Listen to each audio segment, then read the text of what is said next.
Thank you, Lascan Corla. Minister Noon. Okay. Minister, I want to raise this issue with you about the siting of wind farms, particularly on mountain sides and largely on peaty soil. Now, first of all, I want to make some just general points about wind farms, their siting and how we do our business here.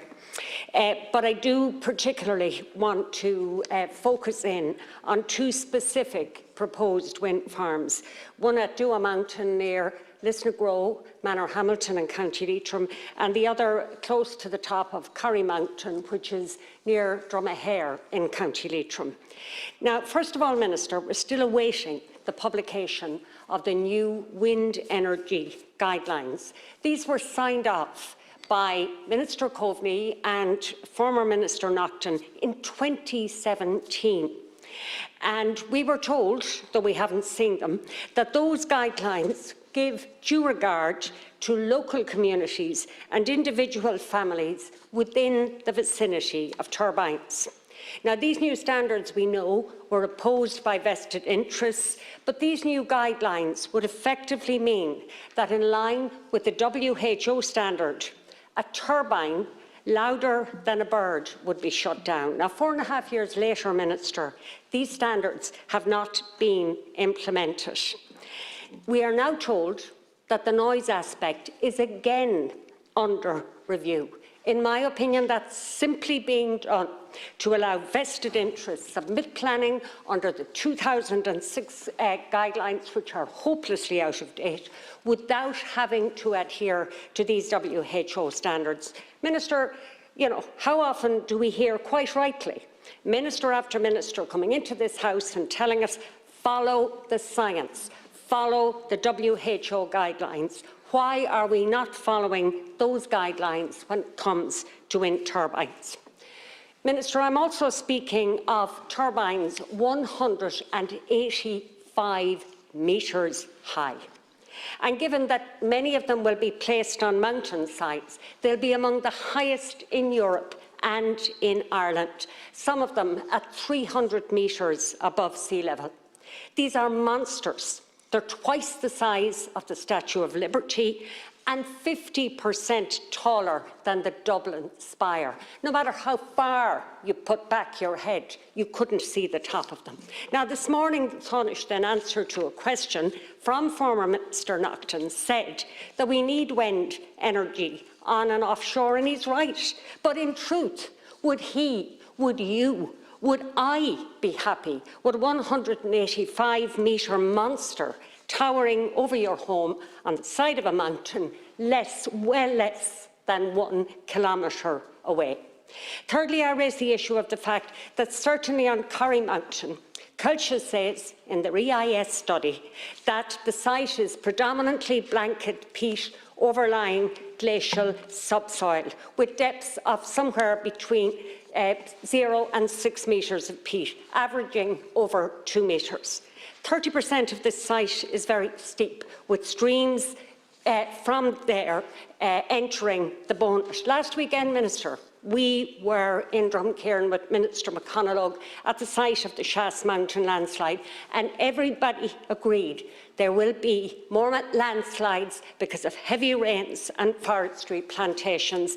And in fact, to that, we can add the siting of turbines on peaty landslides. If we do it, we're looking for trouble. So, Minister, I want to ask you, will your government publish those guidelines and again look at how we are dealing with the siting of wind turbines? Thank you, Deputy Minister, to respond. I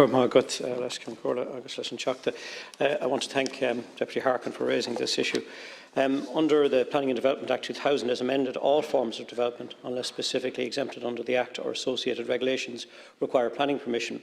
This includes wind farm developments, which are also subject to dedicated detailed planning guidance. The 2006 wind farm development guidelines, which developers are required to have regard to in drawing up their proposals in the first instance, and the development of their proposals at construction stage post the granting of planning permission. Furthermore, all wind farmed developments comprising of more than 5 turbines having a total energy output of greater than 5 megawatts are subject to detailed environmental impact assessment and appropriate assessment requirements as mandated by the EU, EIA and Habitats directives as transposed into national legislation under the Planning and Heritage legislative codes. These obligations are required to be adhered to as part of the planning consent process.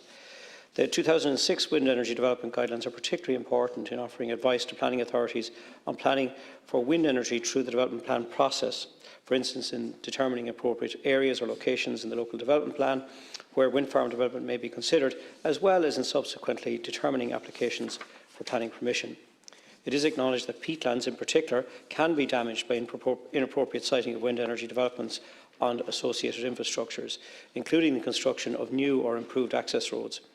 Accordingly, in considering applications for wind energy developments, planning authorities should ensure that an assessment is made as to whether proposed works are liable to have significant effects on the environment, including peatlands, and accordingly they should consider requiring developers to undertake peat stability assessments when developing project proposals for wind energy developments on peatlands.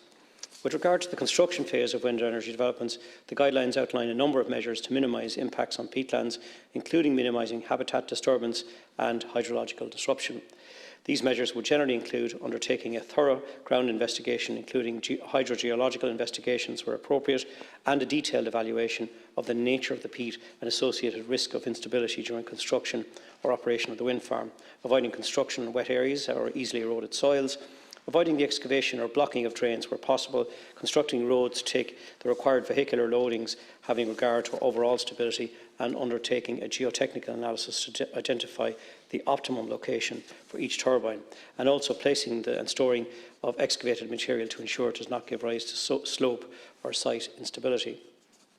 The guidelines further advise the project supervisors for both design and construction phases should be appointed to be responsible for coordinating the designers of the project, designing out risks at source so as to minimise risks at the construction of operational phases, undertaking peat stability risk assessments to identify zones of high risk on the site to help ensure the site remains stable during construction, and safeguarding the risk against peat slides, and coordinating the work of all the contractors engaged on site.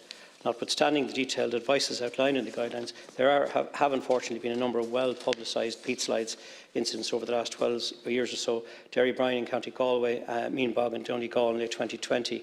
The Derry Bryan case, for which Ireland has been subject to fines by the ECJ, has been well documented. I think it's fair to say that lessons have been and should be learned from this particular experience. The more recent Meanbog case is still a subject of detailed investigation for purposes of asserting the actual cause of the slide, be it construction works on the site, extreme and sustained weather events over a short period of time, and other factors and combination factors. An interagency investigation into the slippage involving Lochs Agency, Donegal County Council, EPA, Irish Water, MBWS and Northern Ireland Environment Agency is ongoing. And as you said yourself, Deputy, we were in Chas Mountain last week, and the report that our interagency group is also looking at, that we will have available to us probably March or April of next year, will give us an account of different peat slide events. I mean, we see the one in Chas Mountain, which was most likely probably caused by forestry, but also different weather events. And I think it's critically important that we learn from these events, whether it be forestry in the wrong places or whether it be wind farms in the wrong places. Thank you, Minister. Thank you, Minister. Thank you for your response. You said peatlands can be damaged. You and I know peatlands will be damaged by wind turbines. Peat stability. You saw peat stability on the side of Chas Mountain. Minister, we were building homes on floodplains in this country, thinking that we had ways and means of directing the water, the movement of water. We can't. Equally, that's true for peat on the side of mountains. You know it and I know it, and anyone that says otherwise is lying through their teeth, Minister. Not you, I'm just saying anybody who says that. Minister, I'm also concerned about the developer-led approach to supplying wind energy. Why don't we have a community-led approach where we can generate goodwill, where we can generate buy-in, where people feel part of the solution? Because all you have is people objecting. People don't want to object. They know that we need renewable energy. But when you're faced with the possibility of a monster of 185 metres, about 850 metres from your home, what can you do but object? project. It's also worth noting, Minister, not just scale, but Leitrim already produces 64% of its electricity consumption from wind energy. It already has lots of wind turbines. So, Minister, as a Green Minister, I'm asking you, involve and engage with communities like they do in Denmark, like they do in Germany, where we have actual wind farmers, where people feel part of the process and they're contributing to mitigating the worst effects of climate change, pitting government against community, driving communities to the High Court for judicial reviews will simply stall the process and stop what you want to achieve in the first place.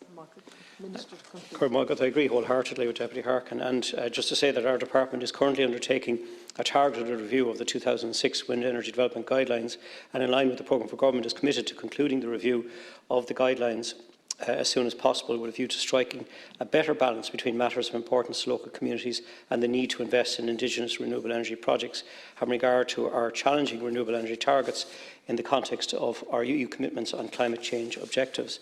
The review is addressing a number of key aspects, including visual amenity, setback distances, sound or noise, shadow flicker, community obligation, community dividend and grid connections. However, having regard to the peat slide incidents mentioned, consideration will be given to the possibility of further strengthening the provisions in the guidelines relating to peatlands with a view to ensuring, insofar as possible, that these types of incidents will not be repeated in the future. We did say this last week, Deputy Harkin, on Shaz Mountain, that incidents like this will happen again. And we need to, I think that our report will inform a lot of our land use planning in relation to this. There's no point in putting wind farms in the wrong place and then having a bogside incident that is going to release far more carbon than you're going to gain in the short term. And I would say that for forestry as well. I think it's critically important as well, as you quite rightly said, that communities have a say or a part and are part of this story. And I think that's why we have the Public Participation Directive.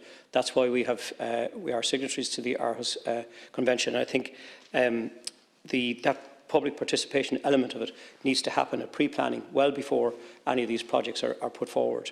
And I'd say that for any proposers of a project, be it a wind farm or whatever the development is, communities need to be engaged with in a meaningful way, not in a token box-ticking consultation process. So again, I hope that answers your questions. Thank you.